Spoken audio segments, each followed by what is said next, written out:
Welcome to today's Explainer. We are diving into something incredibly practical today. We're taking a seemingly simple source, a list of 10 basic questions and answers, and completely transforming it into a powerful conversational roadmap.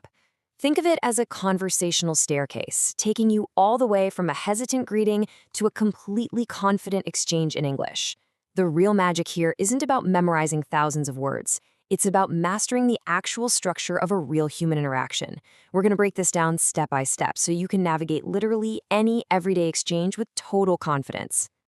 To build that confidence, we're going to climb this staircase in 4 quick phases: 5 minutes to fluency, breaking the ice, sharing your world, your language journey, and finally, speaking with confidence. First up, 5 minutes to fluency. Okay, let's dive right into this. One of the biggest misconceptions out there is that you need this massive, highly complex vocabulary before you can even open your mouth. Just not true. This blueprint promises 5-minute English, and it completely removes that intimidation factor. It lays out 10 very common question and answer pairs that form the backbone of almost any introductory conversation. Over the next few minutes, we're going to unpack these exact pairs, not just as random, isolated sentences, but as a strategic sequence that you can use every single day. Moving right along to phase 2, breaking the ice. Every great conversation starts with a basic greeting to set the tone, right? You always get hit with that universal prompt, "How are you?" Beginners usually freeze, say, "I'm fine," and just stop dead in their tracks. But compare that to the suggested response, "I'm doing great. How about you?" By simply tacking on that "how about you," you turn the question right back around. It's exactly like a game of tennis. You've hit the ball back over the net, instantly making the interaction a true two-way exchange rather than a boring, one-sided status update. It's such a tiny phrase, but structurally, it does all the heavy lifting. And that quick volley flows perfectly into the second question on our list. They ask, "What are you doing?" And you say, "I'm learning English right now." What is so brilliant about this is how it immediately grounds the chat in the present moment. You aren't just giving a generic throwaway response, you're giving the other person immediate context about your current focus.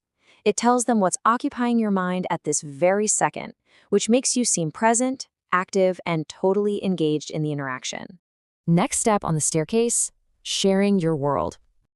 Once you've established that initial rhythm, it's time to transition from basic pleasantries into sharing personal details that build real human rapport. Let's group questions 3, 4, and 5 from our source blueprint. Where do you live? What do you do in your free time? What is your favorite food? These are incredibly universal topics. Whether your answer is living in Delhi or just absolutely loving pizza, it doesn't matter who you're speaking to or what their background is. Everyone lives somewhere, everyone has downtime, and hey, everyone eats. Steering the chat toward these universal pillars pretty much guarantees you'll find common ground to connect on. And this brilliantly illustrates a key strategy in conversation. The source gives a fantastic answer for the free time question. I watch videos and read books. Notice it doesn't just say nothing or I relax. By providing specific, tangible details, you are literally handing your conversation partner hooks to grab onto. Now they can ask, "Oh, what kind of videos?" Or "What's the best book you've read lately?" You're essentially handing them the exact tools they need to ask engaging follow-up questions. You make the conversation effortless for them, which makes them really enjoy talking to you. Step 4, your language journey. Discussing the actual process of learning a language is an amazing way to show a little vulnerability and genuine dedication. Eventually, you might get hit with question 6, "Can you speak English?" The suggested response is just perfect. "Yes, I can speak a little English." It's confident but still modest. It allows you to set clear expectations about your fluency level without apologizing and, most importantly, without shutting down the chat. You're basically saying, "Hey, I'm in the game, I'm trying, let's keep going." It totally invites patience and encouragement from the person you're speaking with. Now, this is where you reveal the engine driving your learning. When asked, "Why are you learning?" your motivation is, "Because I want better opportunities." And when they follow up with, "What is your goal?" you hit them with, "My goal is to speak English fluently." Connecting that why of better opportunities with the what of speaking fluently shows serious ambition to your conversation partner. You aren't just learning casually, you've got a mission. I want you to really emphasize this specific answer in your mind, because I want better opportunities. That is such a powerful statement.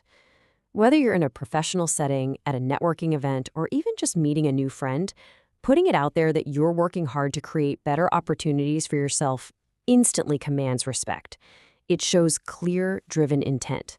It elevates you from a simple language student to a driven individual actively shaping their future. It's a real game changer. And that brings us to our final phase, speaking with confidence.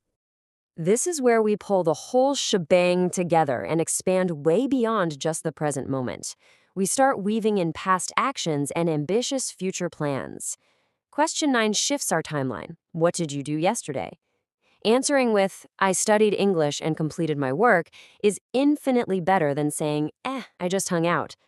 This response actively demonstrates past dedication and daily productivity.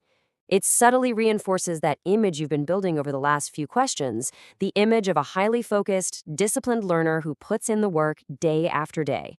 And then we reach the big one, question 10. What are your future plans? The answer provided is, I want to build a successful career. Wow. By sharing a grand vision like this, you leave a lasting, positive, and incredibly memorable impression on whoever you're speaking with. Think about it.